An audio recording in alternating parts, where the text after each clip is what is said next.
স্বচ্ছন্দে বসবাস করতে পারে এই চিন্তা ভাবনা করে উনি এক আসনের মনোনয়ন চাচ্ছেন। তাই আপনাদেরকে আমি কিছু কথা বলতে চাই, যে এই কথাগুলো হচ্ছে 31 দফার আলোকে দেশনায়ক তারেক রহমানের কথা, যেটা হচ্ছে শহীদ রাষ্ট্রপতি জিয়াউর রহমানের কথা, যেই কথা হচ্ছে রাষ্ট্রপতি বেগম খালেদা জিয়ার কথা।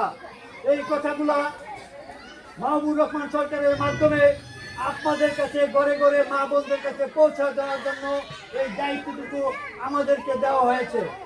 তাই আপনারা অনেক কিছু জানেন না, তাই দেশনায়ক তারেক রহমানের নির্দেশ যে আমরা যাতে ঘরে ঘরে গিয়ে মা বোনদেরকে বুঝাই যে 31 দফাটা কি জিনিস। 31 দফার মধ্যে আছে ফ্যামিলি কার্ড আছে। বিএনপি সরকার যদি সরকার গঠন করে দেশনায়ক তারেক রহমান যদি প্রধানমন্ত্রী হয়, তাহলে আপনাদেরকে একটা বার্তা দিয়েছেন যে প্রত্যেকটা ফ্যামিলিতে যারা বয়স্ক মহিলা আছেন তারা একটা করে ফ্যামিলি কার্ড পাবেন।